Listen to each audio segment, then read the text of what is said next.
Supreme Rice. Since the 1930s, supporting Louisiana farmers and communities throughout Louisiana. To find out more, go to supremerice.com.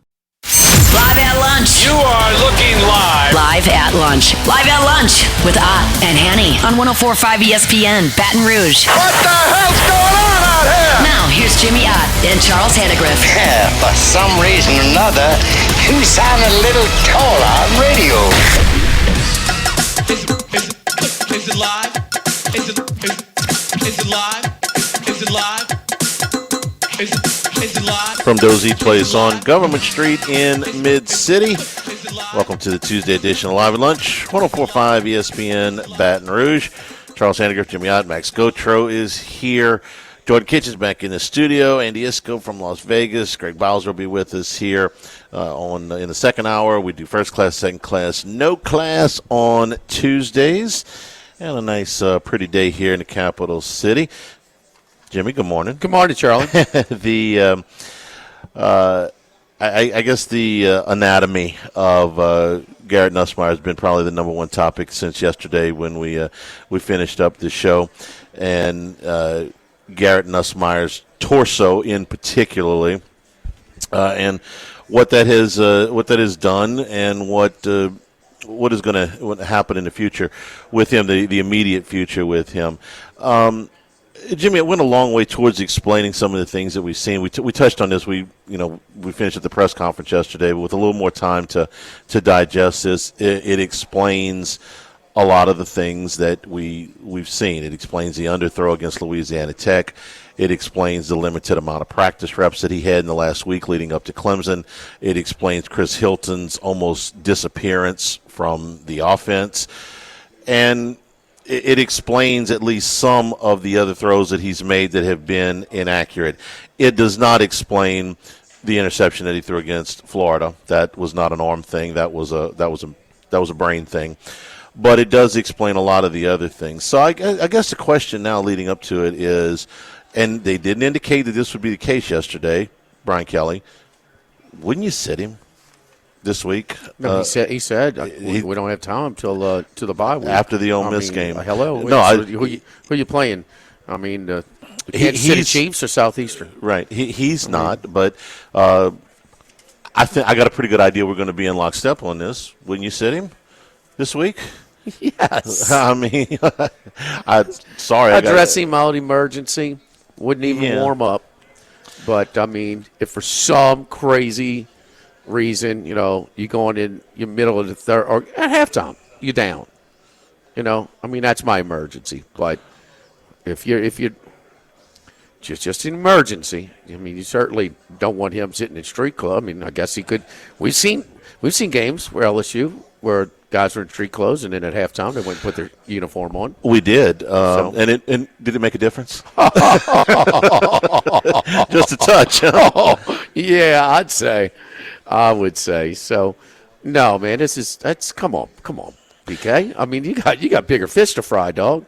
I mean, no, if it's going to help him, you need him. Remember when the alarm, the Nussmeier injury alarm went off. He's hurt. Line moving. What's going on? This reported. And that was for the knee. That wasn't even for this. But we didn't know. You certainly had to make some phone calls. But what was your thought if he had a knee injury? He's out for the year. Music City Bowl. That is the position you can least afford. Now, at that time, I didn't realize how good this defense was, so I need to upgrade probably a little bit from that. But no, your championship dreams are gone if he's out. Yes. Yeah, I don't care if the defense is the '85 Bears or 2004 or whatever. Some of them or last couple of years. No, it's off. If Nussmeier's done, I mean, you're going to lean on your running game, right? Come on. And I also I want to take this opportunity to talk a little bit about Michael Van Buren. Michael Van Buren was brought in in my opinion, for a very specific reason. He was brought in as what I would call a short-term insurance policy.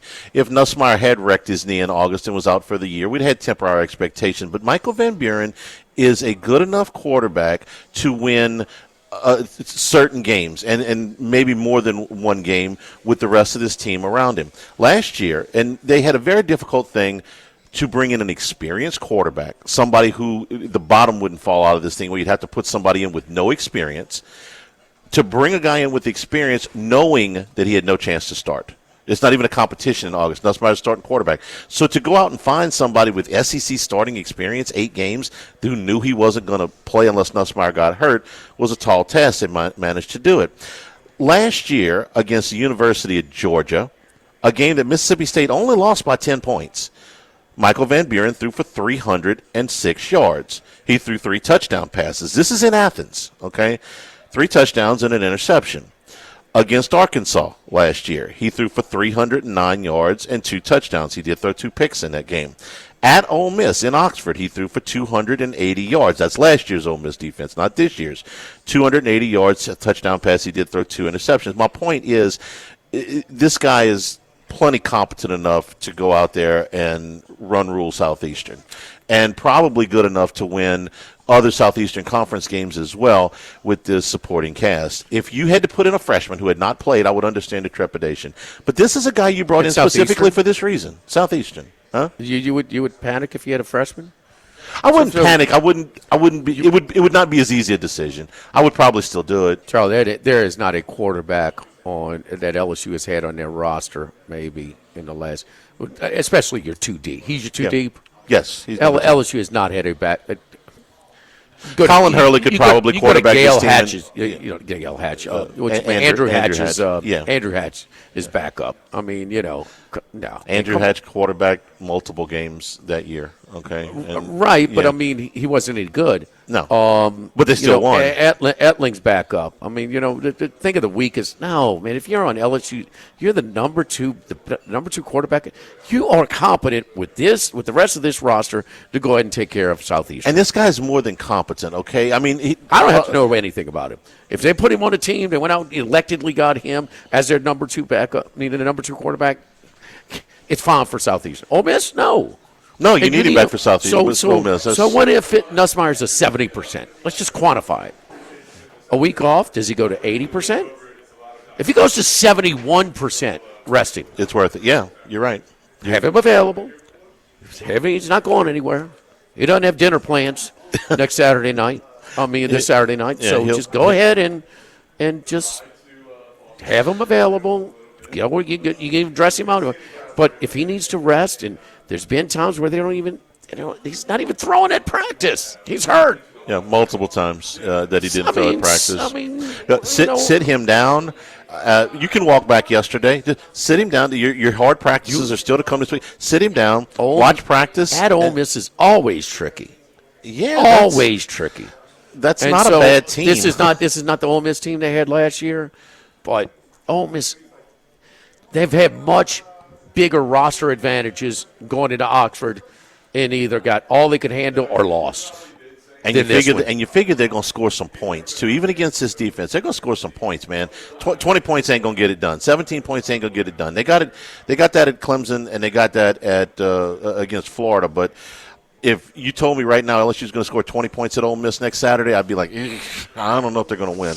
I don't know, but it's not a given that they can't hold Ole Miss under 20. It's going to be a great matchup. It's a really good play designer and coach, and he's got some options now because Chambliss I thought looked better. I thought he threw the ball with more touch and accuracy than Simmons. Yeah, Simmons even hurt trusted his legs more than his arm. Now, he's limping after he hurt. He had to throw the ball for the 4-yard touchdown pass or 3-yard touchdown pass, whatever it was.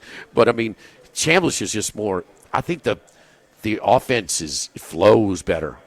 Kind of like the Aguilar, not maybe as extreme as Milton or Nico transition to Aguilar in Tennessee. Yeah. But similar at a lower level, yeah. Yeah, now, Ole Miss's defense should give up a busload of points against LSU. This is not Florida's defensive personnel that they're going to go against. And I'm sorry to look past Southeastern, but this is where you got to look. The Ole Miss game, then the bye. So you got rest time there. but Ole Miss is a key game. You got to have him. And what if he gets hurt against Southeastern? That's even more. That is the nightmare. Okay, well, I mean. That's the nightmare scenario. So rest him. I just didn't understand that. I mean, listen, he's walked back some things before, hasn't he? Yeah. Okay. Okay. He's so, I mean. And it's not like he can't play. Like you said, if some miracle of miracles happens and he's got to go in there. So BK is not feeling job security pressure with his contract. That's not the case. No. And he's not getting fired if they go 8-4 this year. Are there some people a little antsy? Yeah, fan unrest or fan uncertainty is different from. But with that little outburst, he's frustrated. Not just the pressure he's feeling is here's his shot. Mm-hmm. And that's what I told you after game one. I agree with you completely. The August college football is way different than November college football. But damn it, in August we saw that LSU has a shot. Do they not? Absolutely. Okay. They got to work on some things. That's where his self-induced pressure in his outbursts and kind of in him. No, he's and I'm fine with that.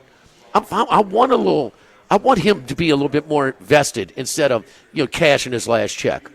I want him to be that way. But dude, you gotta reconsider this.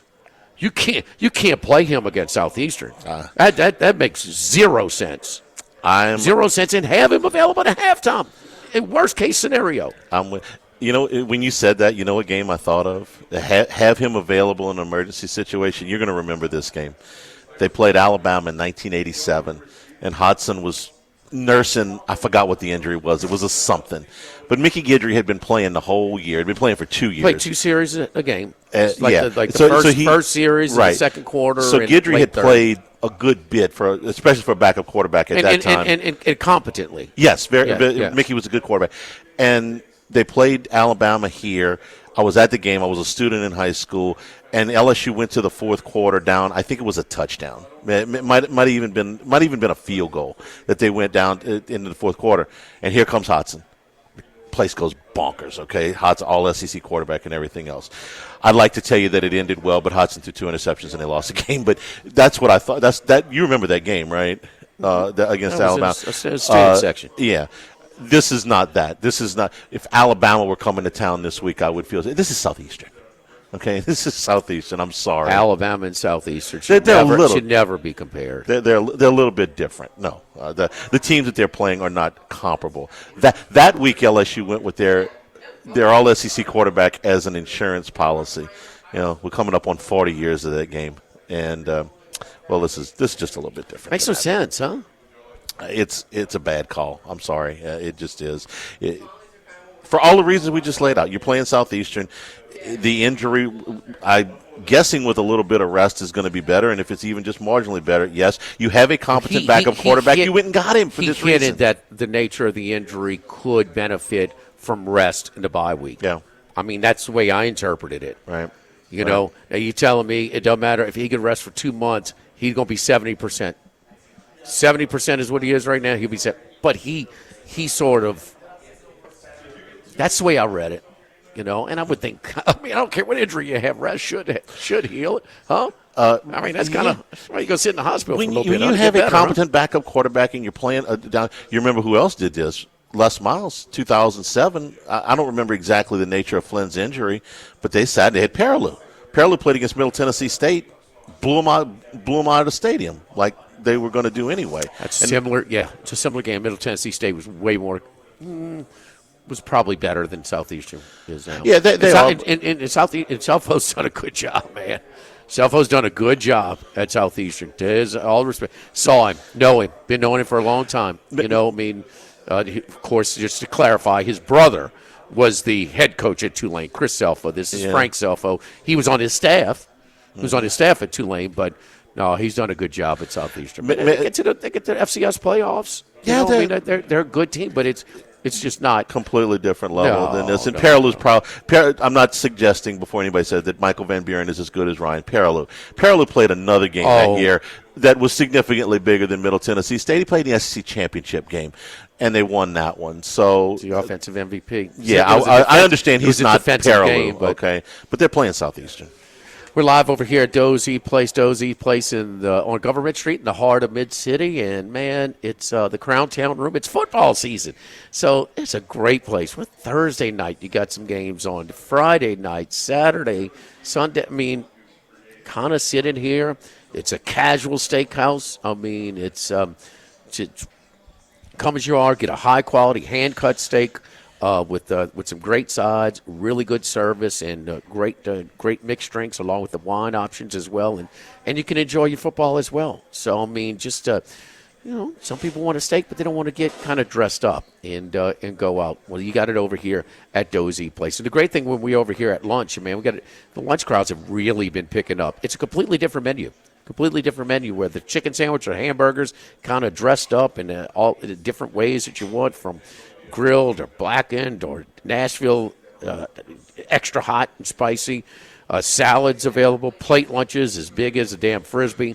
I mean, you name it over here for lunch. So chicken fried steak, the meatballs, spaghetti, catfish plate, hamburger steak with the hand-cut fries or the mashed potatoes. And whether it's the fries, you do with the steak as well. I always do a loaded baked potato with my steak, but hand-cut fries are the best. These things are the best in town, man. They're fresh. They are not greasy. They're really, really good over here at Dozy Place. Tell Scotty Boy you heard us talking about him right here on 104.5 ESPN Baton Rouge. Live at Doze, live at lunch, 104.5 ESPN Baton Rouge.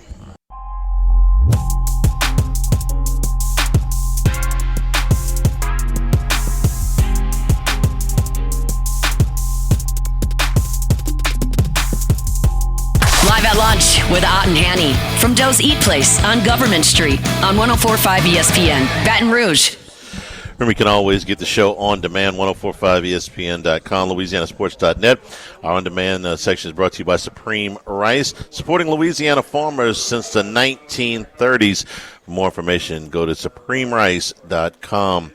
That's some entertaining football, especially in the opener last night for Monday Night Football. I've been advocating for these doubleheaders, and I can never make it up through the last one. You liked it more than just the split start that they did before, where it was like 6:30. I thought I was going to, and after falling asleep at halftime of the second one. Eastern when the last game. Maybe that's not such a good idea after all. But the first game was really entertaining. The Texans get a long punt return by the rookie out of Virginia Tech, Jalen Lane, to set up Nick Chubb's touchdown to put them up by 5 points after they missed 2-point conversion. And the Buccaneers got the ball with a little over 2 minutes to go. And old Baker Mayfield, 80 yards, 11 plays, made some plays with his arm, made some plays with his feet. The biggest play with his feet. Yeah, the one where he get bum over tea kettle and got the first down. And the Bucks get the touchdown run with less than 10 seconds to go and win it 20-19 over the Texans, who open up 0-2. Weird game. All offense early. Houston takes the opening kickoff, goes down. Tough throw and catch to Nico Collins. Yeah. You can see the effects of the Texans being down some receivers right now. I mean, Collins has all kinds of attention. He's a great receiver, but when he goes to him, and even when he completed passes to him, it is some tight windows, man. It really is. So Tampa Bay comes back. They answer with a touchdown. Houston's going in. 1st and goal at the 6. You have the holding penalty, puts them back. They have to settle for a field goal attempt. So 4 possessions, 4 scores, and then it's a punt fest. Yeah.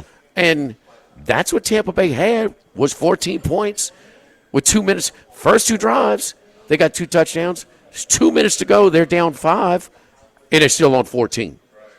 And Mayfield had, the pressure really started to heat up. Fun battle between the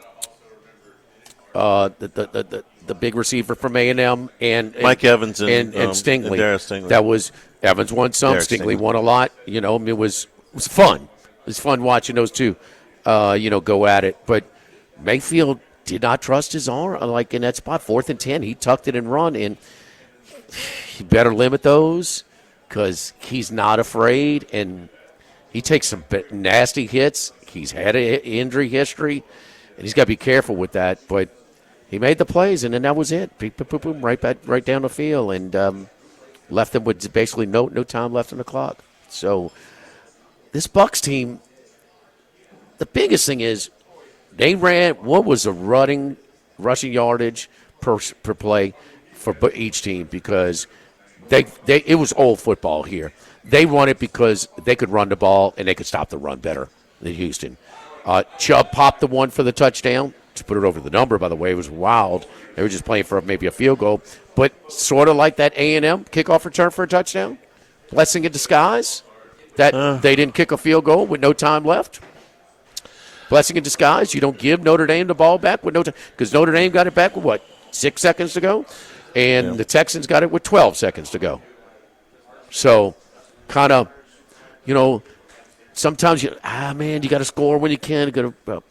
If we saw anything with these NFL place kickers, they're pretty good. So it just didn't, had to do it over again. Would you fall down at the 2-yard line and run more clock, set up a field goal? I don't know. They had all 3 timeouts remaining, right? Yeah. Yeah, they did have all 3 timeouts, and it was over 2 minutes. So probably not. You've bad 2 plays on second and third down from the 1-yard line, and a play that really had no chance on a 2-point conversion. Yeah. Their short yardage plays by the goal were really poor last night for the Texans. And the other missed opportunity, I thought, it was after the block punt. When they end up, they got beautiful field position and they end up with 3. The 3 plays go nowhere. And they missed the field goal, right? No, they made the field goal, but they made it 14-13. Correct. I'm sorry. Yes, but yes. That you realize you block a punt, man, you feel like you got. They didn't kick a field goal on 4th down. Right. So, which 4th and goal from the 1? I mean, you got to go, and you just the throw was nowhere close. They were close to a couple of punts before that, so it was a shaky night when the Tampa Bay was punting the ball. One went right by the arm of a guy blocking it. Another was close, and then you had the block, and then you had the punt return. Yeah. So what about the picking up the flag on a punt return? I got the Texans, but damn. Blew my mind. I mean, I'm come on, he's pushing him in the back. Yeah, I blew my mind. I couldn't believe that they did. If they hadn't thrown the flag, you think, well, they just missed it. But they got there and talked about it. It's like, whew, okay, you got away with one there. I'll miss on that one, predicting that one. Watching the Bucs, it's so frustrating. I don't want to get on my Saints soapbox here, but just look at what they've done in the draft, man. Be positive. I am being positive. I'm positive. I'm positive. The Bucs are in the division. They draft Emeka Egbuka, okay, and already he looks like he's going to be a future star. They got Bucky Irving last year in the 4th round. Good back. Him and White run good, boy. That's a nice punch. Rashard White was a 3rd-round pick. Bucky Irving was a 4th-round pick. The Saints haven't drafted a good running back since 2017. They hit on. Kamara's a great pick. He was a great pick 8 years ago. I mean, can I have still another? A good back? He's not what he was. Right, but can I have another one? Just Saints got skill guys. They got weapons. Think about it. They have clearly more weapons than the Houston Texans right now. Dell's out, the other guy's out, but clearly Dell's out and Mixon's out. Collins and Olave, Collins is way better than Olave. Olave, way better. Olave and Shaheed are better than Collins and the next best right now. If they're down to down to backups, the tight ends are a wash. Different type of tight ends. Schultz and Johnson. I'll take Schultz.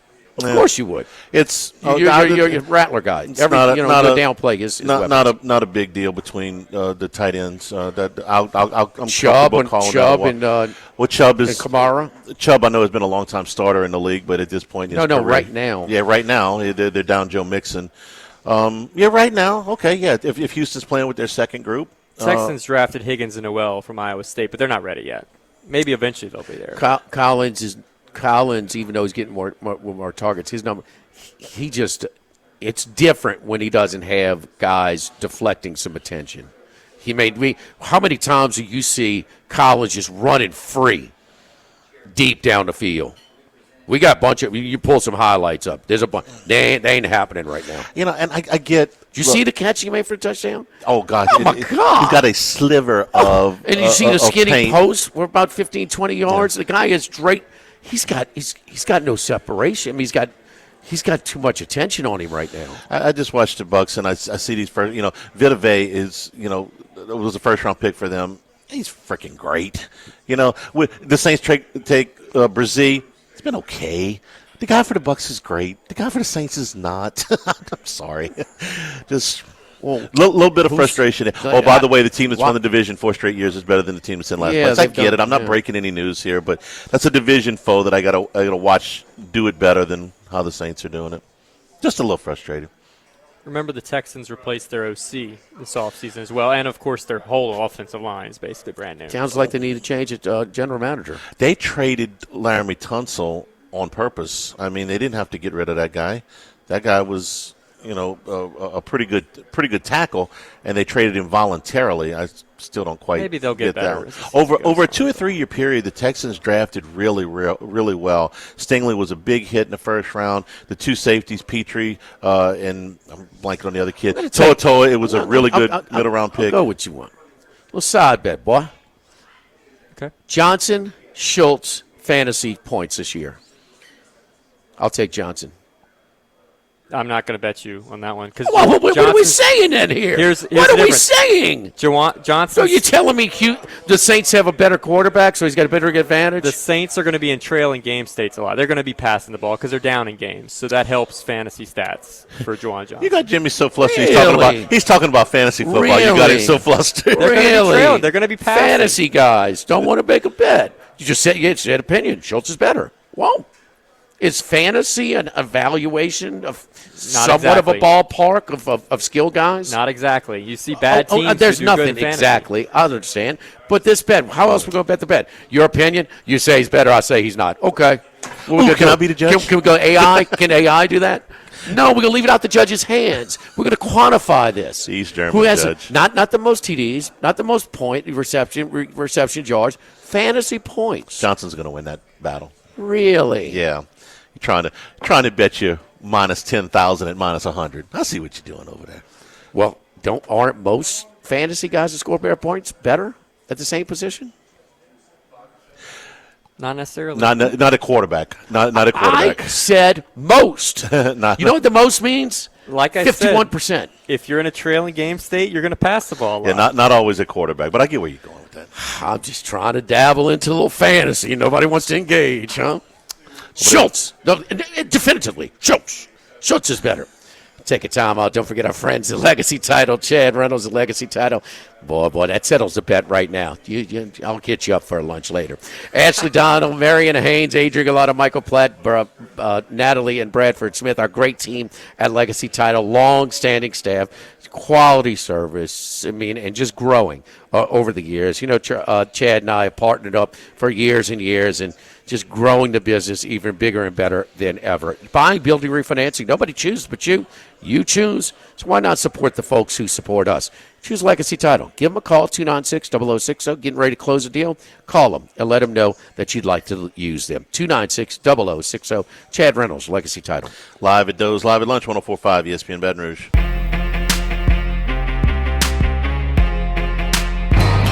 Heading out to Las Vegas, deep in the desert, lives one man. One man of many sports bets. The one and only Andy Isco. Andy, how you doing, buddy? Well, I'm somewhat fortunate. It was not a great weekend. It was a very unusual weekend in the NFL. In fact, when week one you saw, 12 unders and 4 overs, and this past week you saw 10 overs and 6 unders. So that just explains how wacky the first 2 weeks have been, and we're starting to get some answers. But I am very grateful because my survivor entry advanced with the Dallas Cowboys. Your survivor was that. So was Max's. That was his on the 5 that I sent you. So they did not deserve to win that game. Oh no, they didn't. Not when you give up 450 yards passing. No, I'd say no. They don't. And the funny thing is, has there ever been a game? What's the final score? Is it 40-37? 40-37. Yeah. Playing the entire 10 minutes of overtime. Has there ever been a 40-37 game? You're like, damn, that defensive front is good. I would think. I'll tell you what was interesting. What was interesting on Saturday, there were 2 games: the Tennessee game and I forget the other one, 44-41. Yeah, it was. But sometimes, Andy, doesn't it correct itself when you see one extremes or like the overs or unders? And we certainly see the bounce back. Usually not usually not all in 1 week. In other words, the correction generally comes a little bit more gradually, say over 2 to 3 weeks or 3 out of the next 4 weeks. But when you had 12 and 4 one way or the other with over-unders, it usually does not go exactly, or not almost exactly the reverse, 6 and 10. But it does spread out overall. I mean, you take a look at the number of two-way teasers that have hit this year. That is at historical levels for the first 2 weeks. I think we've had 18 of the 32 games you could have played either team and covered in a teaser. Yeah, and that's why people continue to raise the prices on the teaser. Yeah. So, I mean, one outlet went from minus 115 a year ago to minus 135 on a two-team teaser. Yeah. So, and you say, thank you, but no thanks on that one. Right. Unfortunately, you just have to find other ways to play. Maybe you put a third team in there. You want to do the math and see, how that affects everything. I don't have the numbers in front of me, but, clearly it's a little bit more difficult to hit a three-teamer than it is a two-teamer, but just how much more difficult, it's no longer the percentage of success. It's the amount of vig that you have to pay to back that percentage of success. The Cowboys' offense for real? I liked a lot of what they did in their running game with Williams starting to be a little bit more, because that was a concern. My concern was just the total lack of defense that they played, and I'm guessing that what the Giants may have done is they may have broken down the differences between Dallas' defense with and without Micah Parsons. We saw it the first week against Philadelphia, but Philadelphia's offense was okay in that game, but I think the Giants may have seen a different way of attacking the Cowboys. We'll see this week. When they go to the Bears, we'll see what the Bears can do. They were absolutely atrocious against Detroit. I did not expect them to give up 50 points in that game, but I did expect them to lose rather easily, which is what they did. And in fact, I'm looking forward to the Monday night game with Detroit and Baltimore. And even before what we saw on Sunday, and of course both teams won rather handily, 41-17, and it wasn't that close. Of Baltimore over Cleveland. That was, I think, a 10-3 game at halftime. But I was already looking to take the points with Detroit on Monday night. What did what surprised you in your Survivor submissions this week? You mean my? Well, just the ones you put in, just what you've observed, a different, you proxy yourself, us, whatever. Oh, yeah, no, the majority of the plays, I think, of all the people I had, probably 90% of them had either the Ravens or the Cardinals. I mean, that was very clear. I had, one person I had go out last night with the Raiders. I think that, I don't know exactly the story behind that, but I guess the thought is that, you picked the Raiders playing at home, opening their season, and you didn't have as many on the Chargers as I thought, but if the Raiders had won, you would have eliminated, a fair number of people. I think the one team that really got eliminated, and I don't think anybody had anything in that I proxied for, was the Steelers.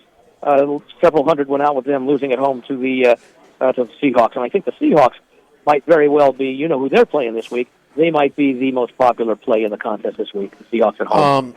Do we not? I mean, we kind of result oriented, but that was way too close for Jonathan Gannon, and it all started with some prevent defense and allowing a very struggling quarterback in Bryce Young to get into a rhythm. And next thing you know, you're fighting for your life. They're 30 yards away from beating you. You're up 24. And so just that, to sit on that lead, and especially sitting on the lead with the defense, because they were soft, and it was just underneath. Yeah. Next thing you know, then Young in the offense gets into a rhythm. How many times have we seen it? So Man, he escaped, but maybe that was an under-the-radar game because the Chiefs and the Eagles were on, but damn, that was bad. I'm not that high on the Cardinals, but let's see what happens if they're in a situation. I think they're at the 49ers this week. I think the 49ers are like about a 2-point favorite in that one, and of course we all know the injuries that'll be there for a while for both of them. But let's see what the Cardinals do the next time that they are in a situation where they're out to protect the lead in the fourth quarter. Because and I think Gannon's a smart enough coach to realize we got to make some changes. We took it for granted the other day, but the other team didn't take for granted that the game was over. Charlie, you watched that with me too. I mean, yeah. That. No, what do you think?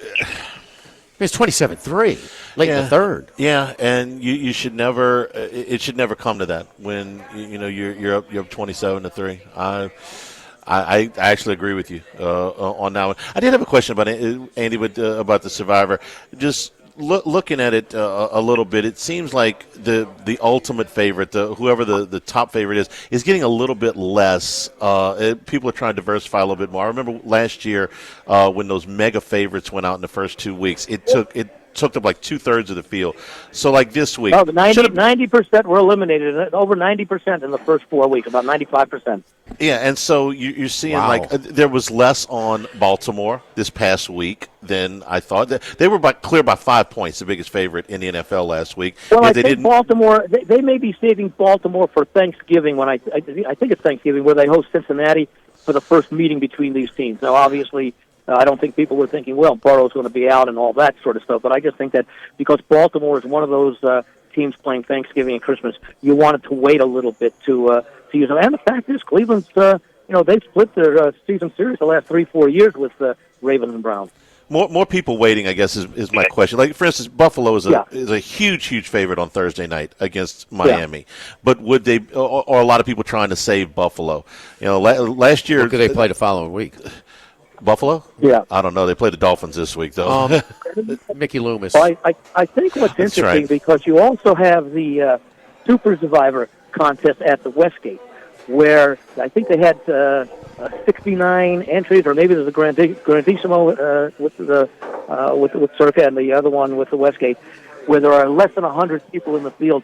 There's where you may end up going with Buffalo against Miami, because number one, well, certainly at Westgate, you don't have the Thanksgiving, Christmas week, but number two, with so few people in there's a real good chance that contest, both of those contests, don't go the full 20 weeks, and so you don't have to save these teams for later in the year. The idea is that watch that field trim down. Maybe it goes from 69 to 64 this week to 52 or something like that, and I think that that's part of the strategy versus a field in which you've got over 18,000 contestants. We don't have that colossal upset in the first 2 weeks yet. No, the first week you had all kinds of them. I mean, you had Dallas. I mean, Dallas should have lost. Should have, but didn't. Okay. I mean, then was a handful of teams that should have. I mean, the Bengals should have lost against the Browns. Mm-hmm. I mean, could have. Yeah, no, that's what I'm saying. They just got off the hook. Atlanta, Tampa Bay. That was 50. That was a 50-50 game. That could have. Jets Steelers. Yeah. Jets Steelers. 50-yard field goal to win it. Yep. Heck, Eagles Cowboys. I mean, so there were plenty. That game I think what was it, like 21-20 at halftime, and they didn't do much scoring in the second half of that game before the Lightning came, I think it was. Yes. No, that was the Jacksonville game. That was Jacksonville with the weather. Against the Panthers. I thought they also had that. Didn't they? Yeah, they had that weather delay though in the Cowboys game, didn't they? They showed it moving up. The Cowboys. Yeah, that's where the shutdown max is over. Yeah. That was right. Opening night. Yes, I'm sorry. Yeah. And they didn't do anything after that. I was focused on any college picks that stand out to you before we let you go, Andy. Well, I think I was against the world last week when I had Tulane over Duke. Everybody loved Duke, and I liked Tulane quite a bit. And now Duke is coming home. They're about a 3-point favorite over NC State, which struggled but ended up coming back and winning and covering actually late at Wake Forest. I like this Duke team. Yeah, they were turnover prone a little bit. I think that gets to be fixed as the season goes on. I like Duke this week over NC State, laying a short number at home. Tulane, much the best. I like Duke. I had Duke in the game against Tulane. Much the best on Saturday night, Uptown Stadium. Yeah. I'm also looking at Arkansas laying 7 points at Memphis, and I like Memphis, and I wouldn't be shocked if they pull the upset. Arkansas was in a good spot last week. They ended up getting that late cover, although the line did go down, I think, to 3.5 in some places it closed. But Arkansas's next opponent is Notre Dame. And coming off of a game, a wild one at Oxford, that was, left a little bit on a tank there. They're down 13. They score to cut it to 6 and get the ball back. They had the ball close to midfield with enough time. They just got stopped. And then, Notre Dame always goes to Fayetteville. Never. Yeah. Have they been to Fayetteville? So they're going to Fayetteville. So, no, they'll be fired up, even though went to Notre Dame. We'll get the Hog fans. So, classic sandwich spot. I'm with you on Memphis in that one. Thank you, Andy. Follow Andy on Twitter at Vegas Andy. Chat with you on Sunday. Yep, Football Sunday. Football Sunday. Andy is with us each and every year, each and every week as we start our handicapping at around 11:15. Don't forget our friends at Relief Windows at reliefwindows.com. Relief Windows is a trusted provider of premium windows, doors, siding, and interior and exterior shutters. That is here in Baton Rouge. But we also serve all the way down to Mississippi and the Gulf Coast and to the west in Texas. Quality window replacement, door installation, custom siding solutions for both existing homes or new construction projects.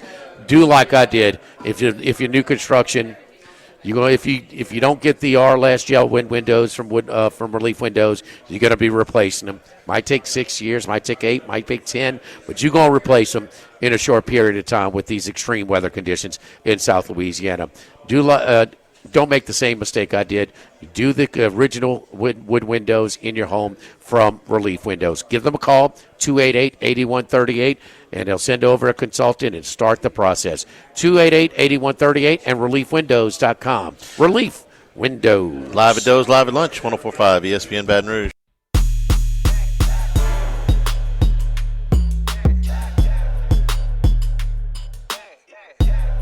Live at lunch with Ott and Hanny from Doe's Eat Place on Government Street on 104.5 ESPN, Baton Rouge. Show also brought to you by Louisiana Health and Injury Centers, helping you deal with pain. Dr. Michael Goff and his staff have done a great job for us over the years. So if you've got back pain, neck pain, muscle soreness, things that are keeping you from getting around as well as you'd like or keeping you from getting a good night's sleep, let them work on you, get you adjusted, get you into a program that'll specifically target those problem areas and get you to feeling better. Airline Highway, Plank Road, Jefferson Highway near Drusilla, Dr. Michael Goff, Louisiana Health and Injury Centers. And speaking of health, the Buccaneers win last night came at a cost. Kalijah Cansey, their outstanding defensive lineman, has a torn pec and is out for the year. Real key cog for them. Took him in the 23 first-round draft. He's had 11 and a half sacks. Playing interior defensive lines. He was. I remember him as a prospect. He was kind of in the Saints area of the draft where he was going to go. He's undersized but really quick and can provide more of a pass rush from the interior than you would normally think. And so they'll miss him. He's been a good player for them. The Bucks get out to a 2-0 start. Anybody more of a lock to win their division than the Tampa Bay Buccaneers? The Falcons are all right. Falcons had a nice win. They played the Falcons straight up. They played the Falcons straight up. They did have a nice win. I mean, it's a nice win on the road at Atlanta to start. So they've got they've got a hold serve at home against Atlanta to win that tiebreaker and sweep that series. But no, I mean, it's 15 games to go. I mean, I don't see that much difference between Tampa Bay and Atlanta. I think Tampa Bay's better. I think they'll win. But no, Atlanta, and I think Penix is, can he continue to make the steps? I saw some nice things in him on Sunday night. Tampa with 2 road wins already in their pocket, in pretty good shape. 2 very, very close games. Hour number 2 straight ahead, live at lunch from Doe's Eat Place, 104.5 ESPN Baton Rouge. Live at lunch, first class. I want a seat in first class where I was booked and ticketed over a month ago. Second class. No man should be subjected to the indignity of being labeled or treated like a second-class citizen. And no class. Life had become like school on Sunday. No class. I'll tell you what then. Why don't you call me sometime when you have no class? First class, second class, and no class. Brought to you by Supreme Rice. Buy local with Louisiana-based Supreme Rice since 1936. And we welcome you back here at Doe's Eat Place on Government Street in Mid-City, in the Crown Town Room, enjoying the lunch crowd here. Invite you to come on by and see us. All right, first class. 13 years in the big leagues, Jimmy. I think I got to start with the baseball. And I think Kevin Gausman may have thrown the best game of his professional career last week. It was a complete game, 2-hit shutout. It's the 4th complete game of Gausman's career, his 2nd complete game shutout. And it was the first complete game in the big leagues in a month and a half. What? These things are being more and more rare. It was the 26th complete game of the season. There were 25 last year, the entire season. So give Gausman credit. He retired the final 17 batters, 9 strikeouts, 1 walk. He threw 100 pitches, 79 for strikes. That's a pretty good percentage, right? Mm-hmm. Kevin Gausman, 13 years in the big leagues. I think he had his best ever game last week. Two-hitter. Yeah, 9 strikeouts, 1 walk, 100 pitches against the Astros. That was a getaway day, Thursday afternoon game. A lot on the line. Both teams, right in the heat of divisional races. Houston with the win last night is a half game back of Seattle right now, and Toronto wins in extra innings. Tampa Bay had the tying run and the winning runs on with nobody out in the 10th inning. Strikeout. Nice. Last night for Toronto. I've never seen a catcher. I thought I was watching somebody clinch a regional or something, it was like college enthusiasm by the Toronto for a regular catcher. Season game. So Toronto came from nowhere. Toronto now, we're talking about number 1 seed in the American League. Gausman's done it a little surprise, only 2 pitches. It's just rare to have such a short repertoire for a starting pitcher. But no, as good as he's been, man. My other first class, I got some other players in here. Trinidad Chambliss. You're going to get to know this name if you don't know it already. Took over at Ole Miss. Okay, so in the 3 games that he has played so far this year, 25 of 35, 412 yards, 2 touchdowns, no interceptions, 353 yards against the Hogs, a touchdown and no picks. He had another 15 carries for 62 yards and 2 touchdowns. You know where he played last year. I didn't. No, I don't. Division II Ferris State. They were the national champs in Division II last year, and he is a senior transfer. In fact, Ferris State, didn't know this either, has won 3 of the last 4 Division II national championships. This is where he was last year. A little bit of difference between Ferris State and Ole Miss, but not only did he acquit himself real well, you think he's the better option I do. Right now than Austin Simmons? What I'm watching now, one of Simmons' games was his real test was on the road. Young quarterback, hostile environment, But I didn't realize he threw all fastballs. He doesn't have the touch or the feel. No. He reminds me a lot of Brandon Harris in that. Harris could never put any touch on the ball. He had a bazooka arm, but everything was on the line. He was right-handed, but that's what it reminds me of, the way Simmons throws the ball. Yeah, and look, the box score, if you look at the stats, you can make a case for Simmons. But if you watch him, Charlie, just things are – and Kentucky's a better defensive team than Arkansas. They played him in Commonwealth, his first road start. So it's a tough spot for Simmons. He started off with 2 first-quarter interceptions. And then, the final box score was respectable. But he's hitting God. There's a lot of things that Kiffin does offensively in play design where he's trying to hit guys in stride. Yeah. And this guy the ball he throws allows the guys to kind of yards after the catch. He's just not totally difficult throws to complete, but the touch it just seemed like it had more life in it. That's home and away, and maybe against a slightly easier defense, Arkansas, than Kentucky. But damn it, he looks better. Mother of all sandwich games for the Rebs this week. Off that back and forth thing with Arkansas, LSU next week, and a dangerous Tulane team coming to town. And I'm going to tell you, the one thing Chambliss trusts his arm more than Simmons does. Well, the completion percentage is there. Simmons will give up on a route quickly. Yeah. I'll be soaking up them 11 points this week, Doug. Promise you that. Got to apologize. In Oxford. Tulane's going to Oxford. After Arkansas, before LSU, Tulane goes. I'll be taking the 11 points for sure. Okay. My apologies to Gunnar Stockton. Called him in the game this week. We were doing the pregame. I said, maybe he's just kind of a guy. Maybe he's not. Maybe we're expecting too much over there. He responded. Ends up throwing for 304 yards, 2 touchdowns, no interceptions. He ran a touchdown in, and the 4th down throw was as pretty as you'll ever see. And the game's on the line at Tennessee. It's a monster game. You got to have this throw, and you got to put it right there, and he did. So I give him credit. I didn't think he had that in him, what we saw in the fourth quarter in Knoxville. So got to give credit to Gunnar Stockton, the Georgia starting quarterback. 4th and 6 for the 28, and he goes to the lowest percentage route that he can. A guy that really wasn't trusting his arm a whole lot, and, throws.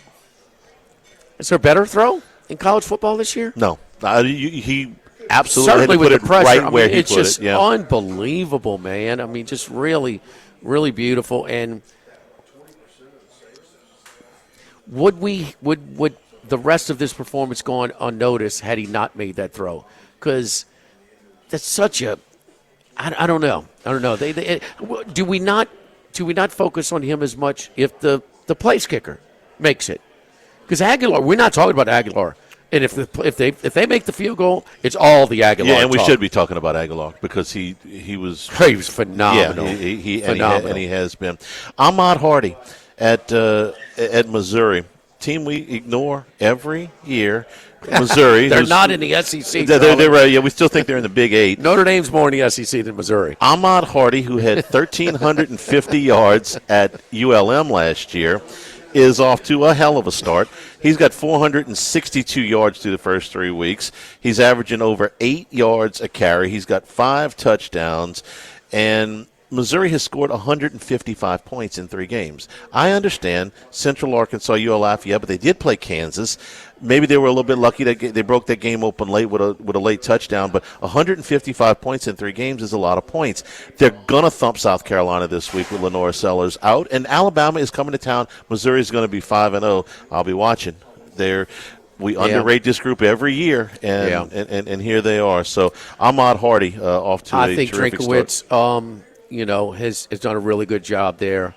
I think they did a little schedule late, and they catch a break, too. If you go catch South Carolina without Sellers, that's a break. That's a huge break. But they have rocks in their end zone. You can't be in a real SEC venue and have rocks.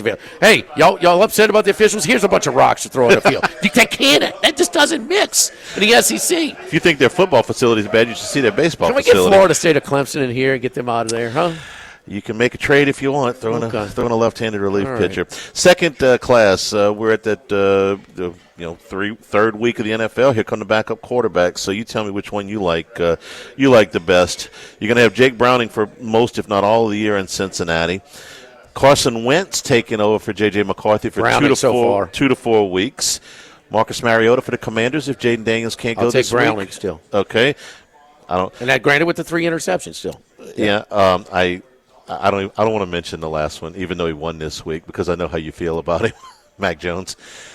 But he had a very good game yesterday. No, Mac. I want to see more. He looked. He shook off a little early. Russ. He looked good. Yeah. Looked good. He played better than Jake Browning Sunday. Sure. Yes, indeed. He yes, did. Indeed. Out of that group, I'd probably for one game I'd probably take Mariota, but I want to see more Browning. He's shown enough.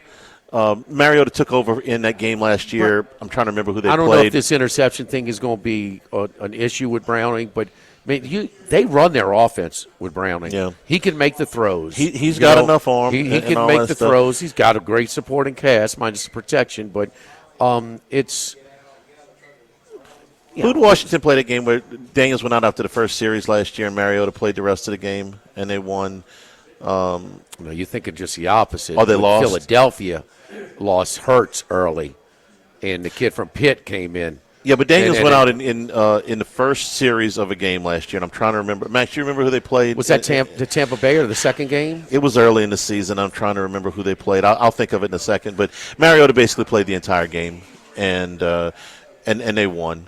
So he's a competent backup. No, he is. I think Browning can make more plays than all of them. No, he's got some guys to throw to. It was against Carolina, and they won the game easy. I know Carolina was lousy last year, but Mariota threw a couple of touchdown passes, didn't turn it over. He may very well have to play for Washington this week. Daniels got a lot of starts, so it's valuable. And they play one of his former teams. Got about as many as Mac Jones. So yeah, okay, no class. You watched the late game last night? Was it, maybe a little bit too late to stay up to the end? It was for me. But I watched the first half. I watched, and I was kind of fishing up and down through the end of the game. But I saw one thing. I saw Tom Brady in the coach's booth with a headset on. Now, this is the same Tom Brady that goes to production meetings because they loosened the rule, Jimmy. Last year they said, okay, you want to buy in as a minority owner of the Raiders, that's fine. But as a broadcaster for Fox, you are allowed, or most of the broadcasters are, all of them but him, are allowed access into team facilities the week that they're there. They're allowed to go to practice. They're allowed to go to production meetings where the coaches and players. First they ruled out the production meeting with the coaches, then they allowed it. They are. He's still not allowed to go to practice, but he is allowed to go into these production meetings and talk. Well, shame on the opposing coaches if they tell him anything. Right, well, at this point, I wouldn't tell you. How many coaches are meeting with in the NFL are meeting with other coaches to discuss their game plan? Because that's what Brady was last night. He was a coach. He wasn't an owner. He was in the booth with a headset on. And after the game, they talk about it and they say, well, yeah, Chip Kelly talks to Tom Brady 2-3 times a week. That's a meeting. You are no longer an owner. You're a coach. Chip Kelly's the offense coordinator? Yeah. Yeah. It says multiple times every week. Yeah. Scheduled. Yes. Scheduled. Those are meetings, okay? You are meeting with this guy, and he is meeting with other coaches.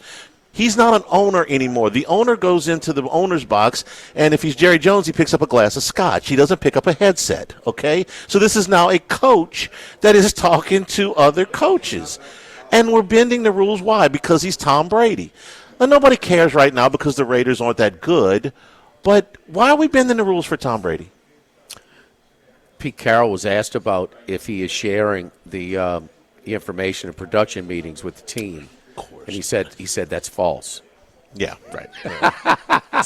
So we have rules for 31 teams and Tom Brady's word. Okay, come on, man. No, absolutely. Make up your mind. Can't have both. You're right. Give up the broadcast. I mean, he doesn't need it.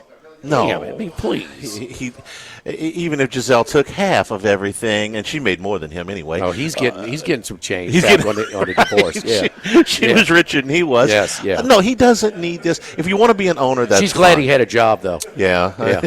She saved a little bit of cash. Softening her blow. You want to be an owner, be an owner. You want to be a broadcaster, be a broadcaster. But if you're going to be an owner with a headset on, you're no longer an owner. You're a coach. So I'm sorry, coaches can't. It's pretty, and sometimes, Charlie, optics, visuals will kind of penetrate people a little bit more.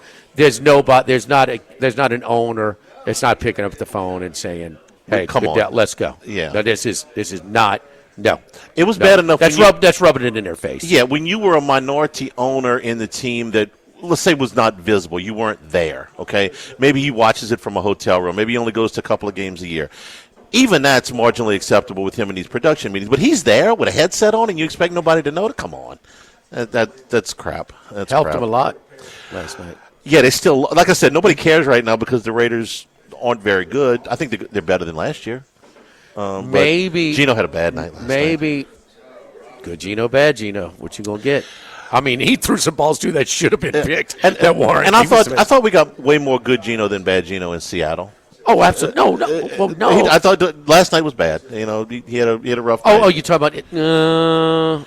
Maybe more, but it was still. Wait. You didn't know what you were getting. Where you got Gino? What tier? Oh gosh, he's right in the middle. I got Gino at the top end of tier 3. That's somewhere between. That's in the middle. I'm agreeing with you. There are 4 tiers. I know you're not used to hearing that. I'm agreeing with you. Somewhere between, say, 16 and 20. Your tone said like it was different or something. We are brought to you by. Can't even agree. Supreme Rice. But no, this crap's got to go, and that's going to help get this across to the other owners, to whoever. Yeah. No, he can't have it. And maybe Goodell just allowed it for this game because Harbaugh's such a cheater. Okay, you're trying to even it out. Yeah, just even a playing field. So, gotcha. Okay, you can use your spies. Okay, which you didn't know about at all, of course. No. Plausible deniability. When are they going to have a season when they don't have a guy suspended? Huh? I don't know. I do know that we AI. agree. Who's the first to use AI? Spies. Huh? My guess is that's already happened. Drones. That's already happened. Yes, We just don't know about it yet. Yes. Supreme Rice and SupremeRice.com down in Southwest Louisiana since the 1930s. The brown, the medium grain, the long grain, the jasmine, the parboiled rice, which is your favorite. If you're going out tailgating this weekend, man, for your jambalayas, your red beans, your white beans, you want to make a little etouffee, make it with Supreme Rice. Support our Louisiana farmers down in Southwest Louisiana. They supporting in the Climate Smart program, supporting methane emissions reductions and water conservation. More information and great recipes, go to SupremeRice.com. Yeah, you sent us something on Twitter, at JimmyOut1045, Charles _Hannegriff. I mean, how many Charles !Hannegriff. What is it again, Charlie? C _Hannegriff. C _Hannegriff. We go. Hannegriff's a very common name. You show us your Supreme Rice, we throw you a Supreme Rice shout out on the show. Love the Supreme Rice shout outs, including my boy Chris out there in Chula Vista, California. I like that. Yes, man. He's yes. the Supreme Rice. My man Chris, he was at the Dodgers game last night. Said, hell with them Dodger dogs, boy. Get you them garlic fries. That's my lock. So, Chris from Chula Vista, who listens online, getting his Supreme Rice all the way in San Diego. Live at Doe's, live at lunch, 104.5 ESPN Baton Rouge.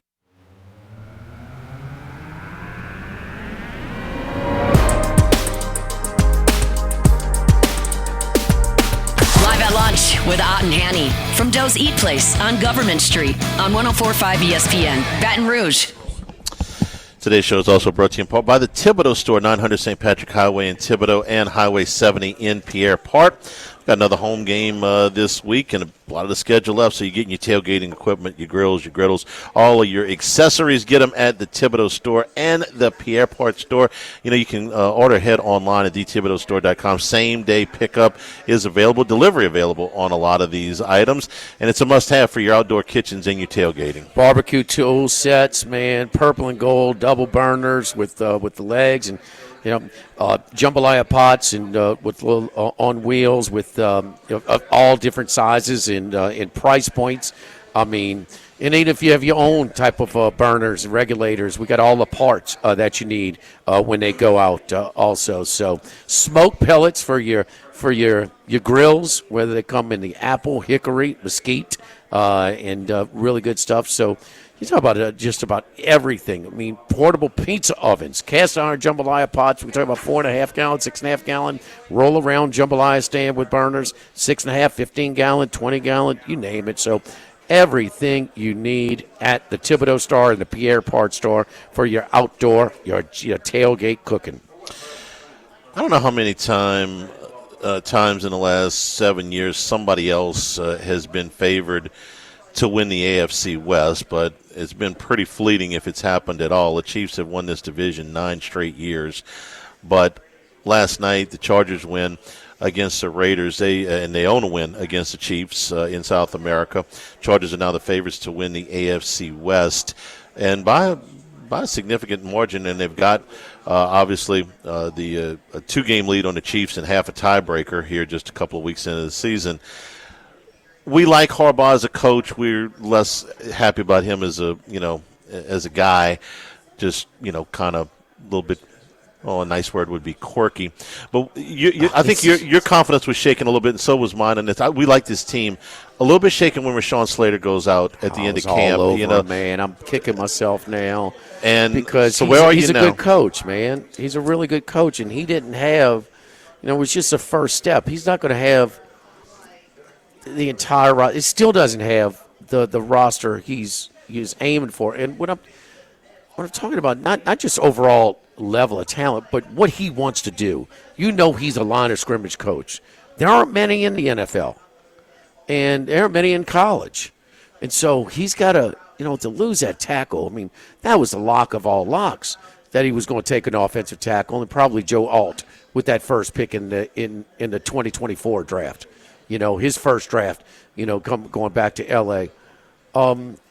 He's got a real talent that, we want to see him a little bit better in crunch time. His fourth quarter numbers and Herbert dipped down. But, man, he's got it. He's big arm, can run when he has to. Just like him to be a little bit more durable, maybe. Protect himself on some of his runs. But everything's there. man, when the tackle went down, they'd be so much better with him. And they're really good. Yeah. I mean, you ever see this guy? It's like Tart. What's his name? The defensive tackle. Man, this guy's a Jim Harbaugh kind of player, man. He's a big physical guy that gets – he was in there a lot, deflected a lot of passes from Mahomes. He was in there again causing havoc. So both, stopping the run and running the ball, man, they're just going to be good. Now, both teams last night had 4th and 1s and didn't have their first-round draft pick in the game. So Genty was out on 4th and 1 for the Raiders, and your boy from Hampton, Amari Hampton. I get it a little bit more with the Chargers because basically Hampton and Najee Harris are going to split time, I think, and he went with the veteran there. The Raiders don't have a guy like Harris behind him. Hampton had a bad fumble there late too when they were trying to ice the game. So. Fair enough, but I just like this team, and I think we've been waiting a little bit, and they're 0-2. They had chances to win both games, but it does seem like Kansas City, it finally may come to an end as far as their divisions. Till you put Mahomes out the playoffs, we'll get to that later on because we've seen this before where he's – and even what you said yesterday, he's going to 5 out of 6 Super Bowls. Yeah. The one they didn't, he played lights out in that overtime loss. When the Bengals beat him, yeah. No, it was New England beat him. The first year they were at home. Oh, the first year. Okay. The 5 out of 6 to 1. The middle no, was the Bengals. The middle one. My bad. I'm sorry. But, yeah, he had a horrible second half. The one they lost against New England, when Brady got the opening kickoff, they went right down the field before they changed the rule. He was awesome in that game. Yeah. Here's the difference in the Chargers from last year to this year. Number one, they have a better rushing. They have better running backs. Najee Harris and Amari Hampton is better. Now, J.K. Dobbins was doing a good job until he got hurt, but they have a better rushing attack. And Quentin Johnson has all the physical attributes. For the first 2 years, he couldn't catch the ball. Okay, he dropped 1 or 2 against Kansas City, and he is now catching the ball at a higher rate than he was before. And he's a difference maker because he can run. You saw the long play last night. If they add that deep threat, Ladd McConkey is a very good receiver. He's faster than people think. And Keenan Allen looks like he's kind of rejuvenated, getting back to his old stomping grounds after a couple of years hibernating in Chicago. This is a very good passing attack now. If Quentin Johnson can actually catch the ball, this is a very good passing attack as well. So you got balance. I know he's going to be a line of scrimmage coach, no doubt about that. But he's got better running backs. He's got better skilled people. He's got a quarterback that's entering his prime years. It's a good team, man. Well, one of the reasons Johnson's so wide open on that play is because they respect the run, and they're pulling those safeties up. And it's just he's a good coach, man. And, contrarian, whether it's stocks or football, whatever, I mean, you're doing the contrarian approach. I mean, something that nobody's seen as much in their own practices or in different games, it's going to have more of an effect. And so the reason, the bottom line, Baker made the play at the end, but the bottom line, the Tampa Bay won on the road against Houston. They were able to run the ball and stop the run better than Houston. Not even close. Not even the yards per carry, whatever. I mean, they just hand the ball up the middle. And then when the game's on the line, what they do? Ran right up the middle. When Houston's got a yard to go, they're afraid to do it. Okay, first of all, they get in a shotgun. They run sideways. They get stuffed or maybe lose a foot, and then they give up on the run. Tampa Bay's got there. They got 2 or 3 yards to go on second down. Right up the gut, touchdown. I mean, that's a big advantage. And so – Vita Vea makes a big difference in those type of things as well. But this the Chargers, even losing that tackle, that's 2 nice wins away from home. Credit for a home game against Kansas City, but still, that's some nice wins. 2 out of the, two out of the. Got to stay healthy. Don't take any hits, man. Did hurt his elbow last night, so we'll watch for that. Yeah, they're taking a look. Serious, but that's a blow. But Keenan Allen is okay as a third guy, and he's got some familiarity with Herbert. Yes. Okay? And that was his guy before. Oh, he's number one receiver there for years. Johnson and McConkey are different. I think McConkey is fine. He's going to play a long time in his league, and not just as a slot. But, yeah, he can stretch you, and he can run. He can create. well, he can create separation in the intermediate route so well as well. And he's catching the ball. So all three offer something different, which I think is important as well. We're brought to you by the Morris Insurance Group. You got a duck camp, you got a fishing camp, you got those hard-to-insure places. Let the Morris Insurance Group, they urge you to look again at some of the possibilities for insurance on your camps, on your boats, on your trailers, on your RVs, on all of those things that are a little bit difficult to insure, especially if you are in a coastal area, if you're in something you need flood insurance. They can take care of you there. Your motorcycles, your RVs, auto, home, and commercial insurance as well. But if you got those tough to insure things, those things that mean a lot to you as hunters and fishermen, your camps, get them insured by the Morris Insurance Group. You can get a quote online, morris-ig.com. Give them a call. 225-201-0007. That's 201-0007. As for my man Buzzy Hydell, he'll help you out there with the Morris Insurance Group. Take a break. Former Tiger Greg Bowser joins us when we come back. This is Live at Lunch from Doe's, 104.5 ESPN Baton Rouge.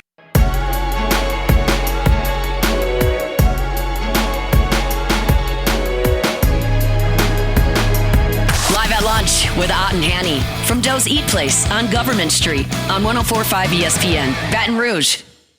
Thank the NFL for their swift response when asked about Tom Brady. They said, nope, didn't violate any rules. He's fine. Thanks a lot. Appreciate that. Wow. So much for my theory. The visuals make more of an impact, huh? I mean, they cleared this up before they went to lunch in New York today. Isn't that great? Yeah. Greg Bowser joins us now. Greg, how you doing? I'm doing great, Charlie. I tell you, it was interesting to watch the LSU game on Saturday night. Well, tell me what you thought. Well, I thought Florida helped us out. I mean, they couldn't get out of their own way. I thought DJ Lagway was better than he showed, but he just doesn't have a grasp for it. And Jimmy and I were talking off the air about some of the things that he's missed, and it's pretty clear he's not progressed at all because he's missed a lot of time and just hadn't gotten better.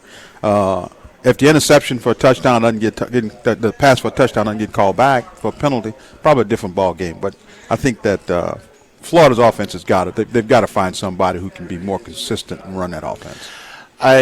I don't know that they've got any more talented on that roster. It's kind of their problem at this point. Yeah. He missed all that time. We spent a lot of time talking about that last week. It's significant. No matter how good you are, you can't get by without that. I also thought that the LSU defense made some plays on those balls.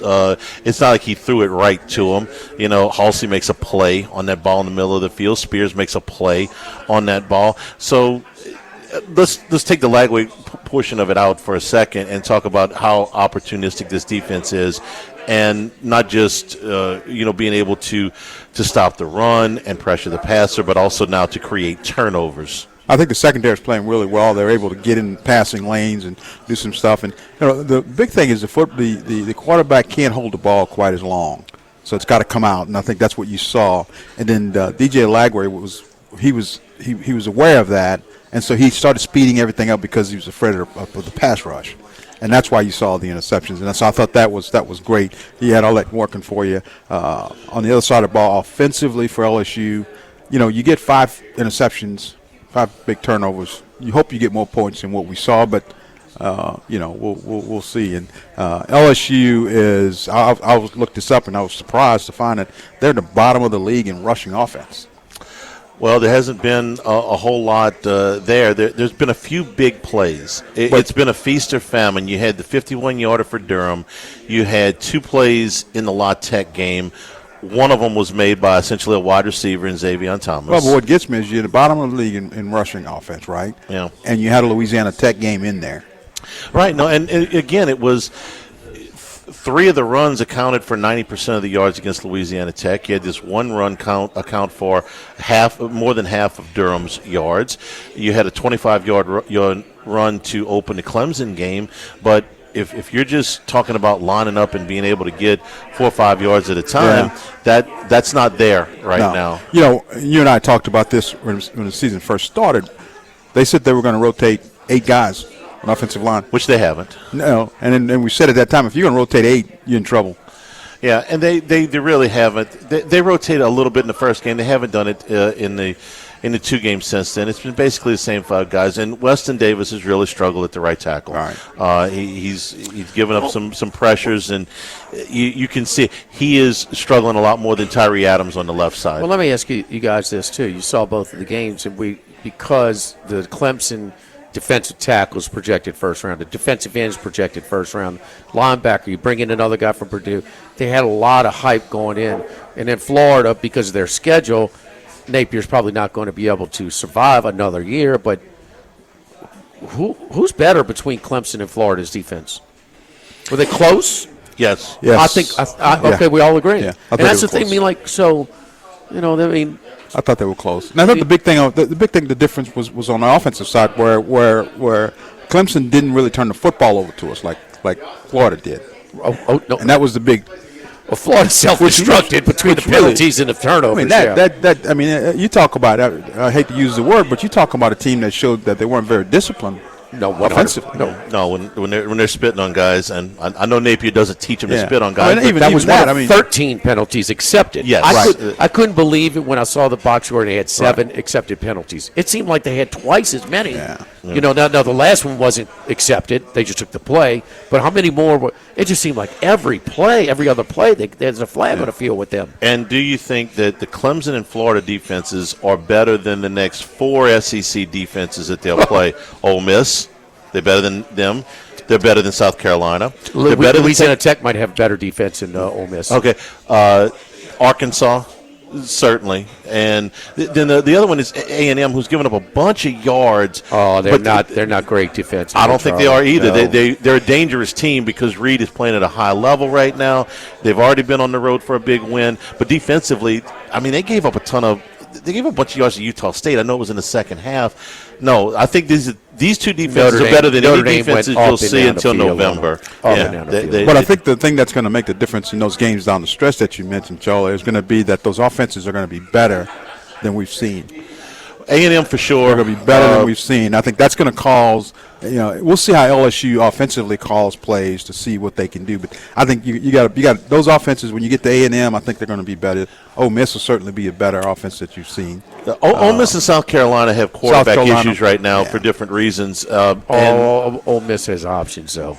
Right, that's it for different reasons. Ole Miss has a luxury. They got 2 guys that can run their offense. And we know that they have before. Which one are they going to pick, and how's that going to look? The Arkansas, Taylon Green is playing really well through the first 3 weeks of the season, and Marcel Reed certainly is. Let's talk about LSU's offense, and what do you do with a quarterback that is, the world now knows, limited? I think this weekend, I know Jimmy talked about this, about setting him. I would not set him. I would start him, and we'd play big boy football while he's in there. Basically turn around and hand it off and only throw it in a limited number of cases. I'd run the football because you got to get your running game going. But then by the time you get to the second quarter, he should be on the bench. Well, Greg, if you're going to do that, why even put him out there? And I agree, they should line up. They even talked about the I formation yesterday. You want to line up in the I formation? Let Van Buren hand the damn ball off. Why even put him out there? Because I think you have to. You want to keep him in the rhythm. Keep him out there. I don't think. I wouldn't worry about him getting hit. You just want him in the rhythm. You want him to throw a couple of passes. You just want him to, because one of the things about coaches and athletes, they're superstitious. They have a routine, and when you break up that routine, it kind of messes with them a little bit. You know what else messes up your routine? When you get hit in the chest and you can't lift your arm over your head. But here's the deal: why are you dropping him back to throw the ball against Southeastern anyway? Yeah, he can hand it off. So can Van Buren. What's the routine concern when he's going to practice and not throwing? Yeah. Well, he's out there, Jimmy. He's got to move around. You can't run. Well, he could be out there. Yeah. He could be out there. I want him out there Saturday night. I think you put him out there as a team. He hands the ball off. You get a good drive going. You establish yourself. You get everything in rhythm, and then he's out by the second quarter. If he's still in the ball game, even if he's handed off by the second quarter, we got bigger problems. If he starts the game, I would be surprised if they took him out in the second quarter. They'd probably let him play a whole half. That's just me. Yeah. I'm just guessing. Yeah. But okay, here's the second question. Regardless who plays quarterback, can they line up and play big boy football? That's what's going to be. I mean, against Southeastern, sure, but moving forward, is this a viable part of the offense? Are you looking to line up in the I formation and I don't hammer the ball at people? I don't think so. I don't think they believe that. They can try it. And that's the thing that this weekend may be a little bit misleading because they may be able to do it this weekend. And if you do it this weekend and just get the hell out of there and win the game and try to get anybody hurt. That's right. I want to know what LSU's run game looks like in 2 weeks, in 3 weeks. It's been a non-traditional rushing attack so far that's given them a little bit of success. Can you continue to tweak and do some things with Xavier Thomas? He's a talent. He's certainly a weapon for them, and I'm all for that. And I'm not saying that they need to line up and hammer the football. For 10 years, they did that with Miles' teams. Won a bunch of games doing it, but that's not it anymore. That's not what this team's got. No, it's not. And, one of the ironic things is that we were talking to some folks at the game, and LSU struggling to run the football. And isn't it ironic that one of the most prolific runners in the history of LSU, Charlie Alexander, was being recognized was Charlie Alexander. Charlie's my guy, man. So it's LSU has a tradition of being able to run the football. Charlie McLean on number 4, boy. So number 4 was getting a rock. How great was that? Did y'all see the picture?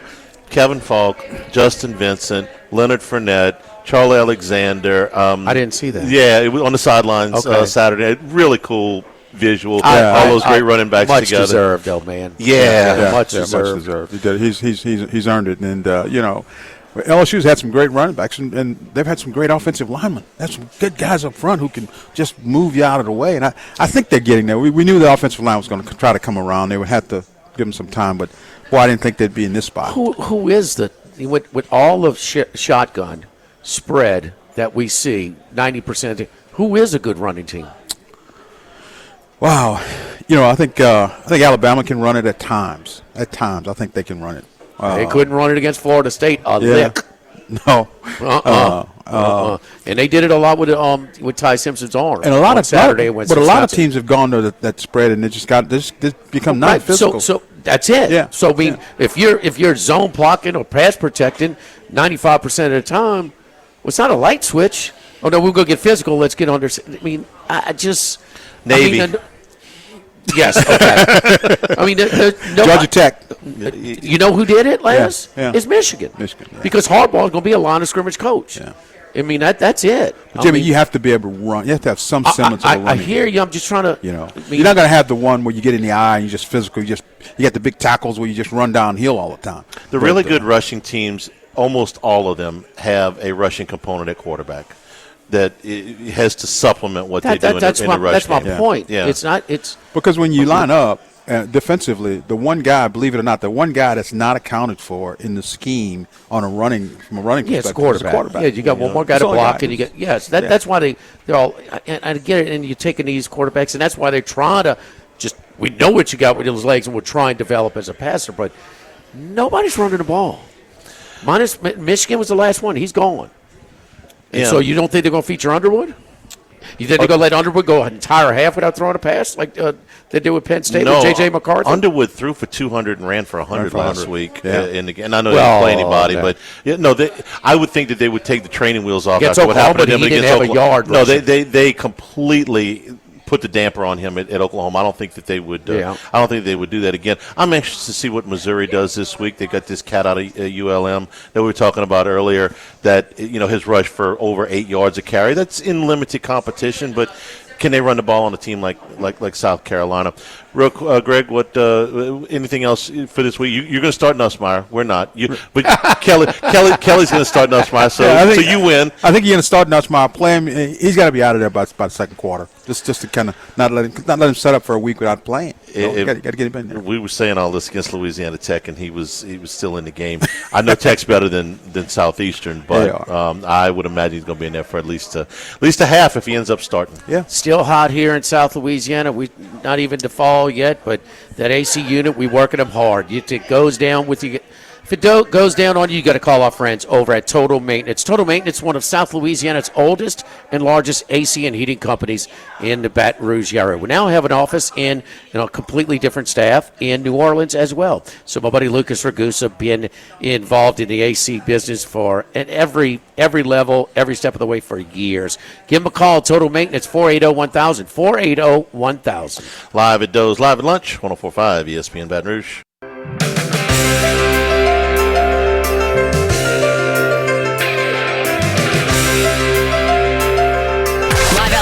with Ott and Hanny from Doe's Eat Place on Government Street on 104.5 ESPN, Baton Rouge.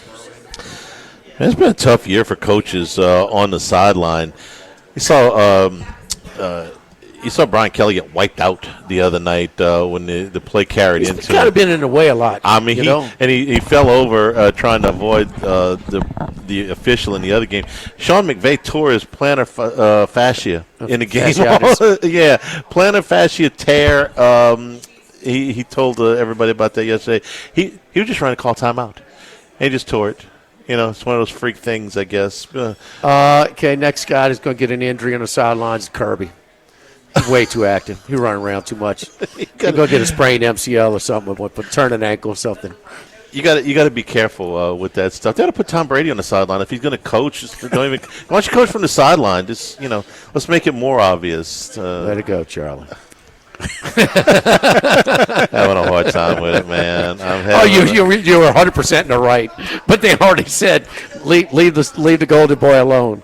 I guess all the rest of the owners can go in and put headsets on. Now, could you imagine Jerry Jones with a headset? I mean, when he does the games, it's not Jerry like, oh man, I mean, he's not. There's no John Madden coming out anytime soon. That really accentuates the game. Just really adds that much to a broadcast. And I gotta tell you, since we've started doing the Sunday shows, it's been a number of years now from the sports books. I listen a lot less to the commentators when we were watching all those games at one time. So I haven't heard him that much, but I haven't heard anybody say, "Wow, he's great." And announcers, it's everybody's got a different flavor. He's not bad. He's going to get better. He's definitely a student of the game. I'm sure he's competitive. He'll do his homework. The whole thing. He's prepared. I'm sure of that. Okay, but and Aikman was horrible with it. Aikman was much worse than Brady is at the beginning. Much worse. And they had to throttle back. I love Aikman now. Aikman's really good. I think Aikman's really good. They had to throttle back on Romo. I don't think that's the problem. Oh no, you just kidding me. Take a breath, Tony. I had to go for my inhaler, man. My asthma puffer, man. My man would smother me. I mean, take a little bit of. It's gonna be Jim. We know you watched the film, Tony. We know you know what's coming. Thanks to the folks here at Doe's for being our host today. Yeah, always. And keep in mind, man, look, even during the games, we're open. We're open over here, and some people come by and leave at half and things like that. The Crown Town room got TVs to watch the games. So you can eat a steak in a casual atmosphere, and also watch your football for football season here in the Crown Town room. All right, tomorrow we are at Snow Seafood and Steak on Airline Highway in Gonzales. Randy McCabe with us, Wes Reynolds tomorrow, Scott Rabelais from The Advocate. That is tomorrow. From all of us here at Doe's. For Jordan Kinchins back in the studio, I'm Charles Hanniger saying thank you and good afternoon. Stay tuned for Hunt Palmer on 104.5 ESPN Baton Rouge.